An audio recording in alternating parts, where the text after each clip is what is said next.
Here I am in a hospital bed. Who would have thunk, right?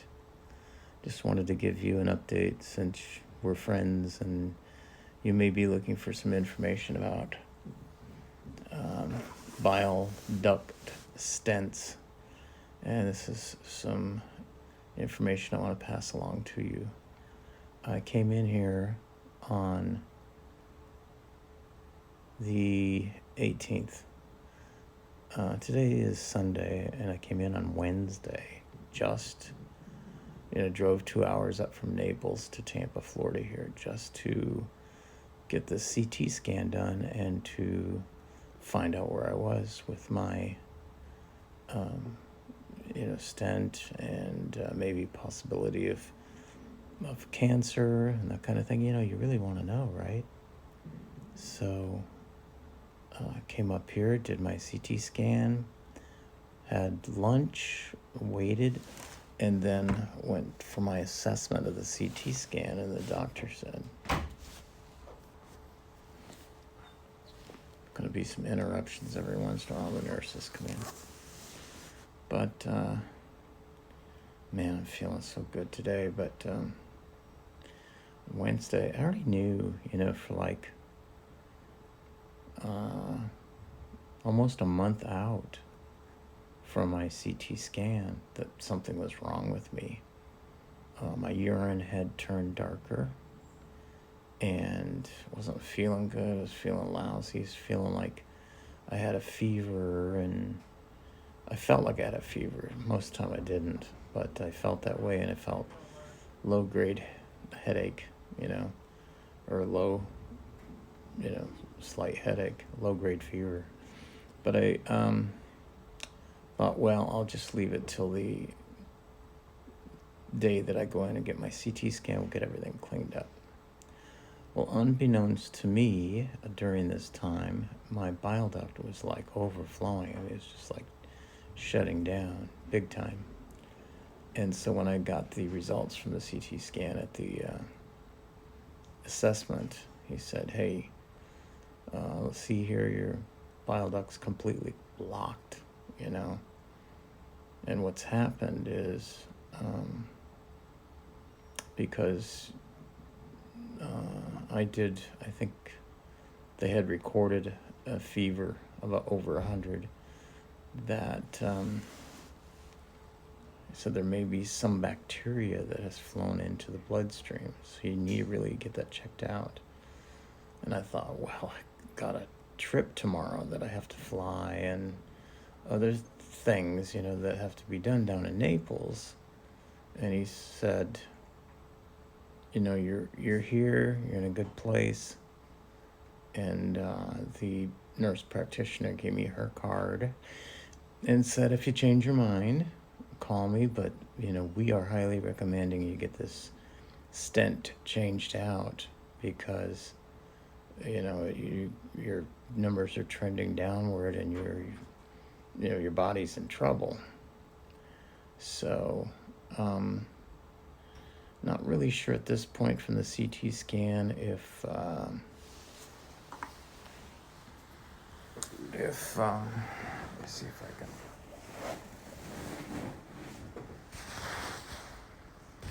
can you see me? Yeah. If, any cancer has come back, they're going to do an MRI to see if anything has floated back into that area. Hopefully not. But the stent, right? So I was feeling lousy, and I made the called the company that I work for, and canceled my trip, said I can't make it, I'm sick, I'm here at the hospital. And then I called the nurse practitioner back and said, what's the next step here? She said, you have to be admitted, here's how you do it. And yeah. So I admitted myself, and it wasn't until the next day in the afternoon that they found a slot they could get me into take a look at the stent. These are for folks like me that have biliary cancer, gallbladder, liver cancer. Your bile duct's probably involved, right? And you may have a stent. So what happened was early on last year, I got my first stent, and then it had gone on for like 6-7 weeks, and it had not been changed. And the people up here at the Moffitt Cancer Center suggested, hey, those things are not permanent. You got to get them changed out, because I was already starting to feel like, okay, that worked really well when I got the stent put in, but now I'm starting to feel a little funny. So went back to my gastro guy, and he said, oh yeah, that's right, we got to change that out. And this guy was just so bad that I finally ended up changing to another gastro guy. But we put another temporary stent in, and then the new gastro guy, we finally put what's called a permanent stent, which when I heard the word permanent, I thought, okay, we're going to be good forever. Don't have to worry about my stent anymore. So I let that thing go for almost a year, probably a year. I'm not sure exactly what day I had the stent put in. But, all that to say that, this is my room, by the way, to say that, I left it in there too long. And then I've got my own bathroom and everything. Even a view of Tampa out the window. So yeah, these things don't last forever. What had happened is the stent had completely filled up with junk, stones, other bile stuff. And then the bile was flowing along with all kinds of other crap into my bloodstream. And that is what was making me feel the worst of everything, is the bacteria that got into my blood. So I had the thing changed, and I felt good for the first couple hours, and then I got the chills, got a fever of 103, and just really had a bad night. And so they said, okay, I'm going to put you on antibiotics because we're dealing with something here that we don't know yet. And the next day, they drew blood from different places on me, one from my port and the other one from my arm, to do bacteria cultures, which I found was interesting. We want to see the bacteria in your blood. And sure enough, came back, you're positive for E. coli, which sounds gross, right? It is gross. But come to find out, E. coli grows in the bloodstream very commonly when you do the stent procedures. So the stent replacement went fine. Now, actually, the word permanent, here's what it means. It means that the stent remains in there. It fixes itself in the body, sort of like a Chinese handcuff, sort of expands and contracts. So the doctor can clean it out, and he can also put a new stent down the center of that stent, because you can make this thing, make the diameter pretty big. So, and that's what he did. So all that work is working very fine, but I couldn't go home because I have bacteria in my blood and I'm still feeling awful. So when the cultures came back with the E. coli and I'm not sure what else, they went to an infectious disease doctor here at Moffitt and found out that this is the antibiotics I need to be on. Gave me that through the intravenously through my port. I'm not doing any right now. Right now I'm just doing magnesium and potassium. And it took probably a day and a half, almost 2 days, until that thing kicked in. And then I started feeling so much better. And that's where I'm at now. We're still under observation because my pancreas was also beat up pretty bad with the procedure and the blood.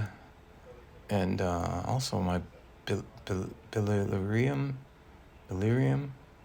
your bile measurement in your blood. Mine was very elevated and took a little while to come down, but finally it's down. Today it was 2.7, which is way down there from what it was. And my pee is clear. And things are going great. So it looks like they're going to discharge me tomorrow. Just trying to get some rest now. Still some pains in my tummy from all of this. A lot of heavy drugs. But, I'm glad we got it all cleared up. And I'm coming back to see the doctor in 6 months to have it replaced again. So we're going on a 6-month schedule. And I'm happy with that. And I had no idea, and nobody really was in charge of that except me. I waited way too long to get this thing changed.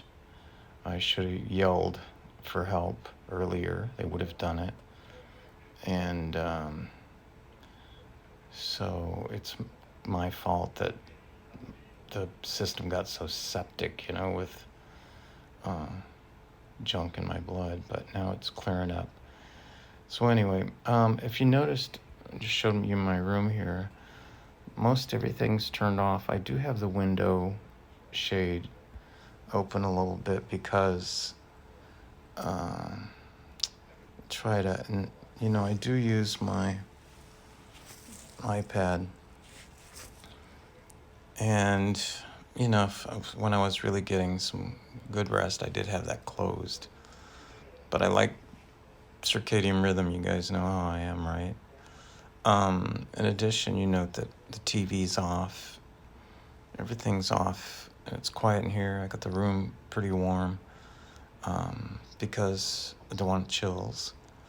And I want my body to be able to repair itself. So that means I can't be watching TV. I have to be in sleep where the body can do that. So that's what's going on here. All right. Just thought I'd bring you up to date. If you have any questions, please post them in the comments. Love you guys. Love your support. And taking care of business here. Thank you.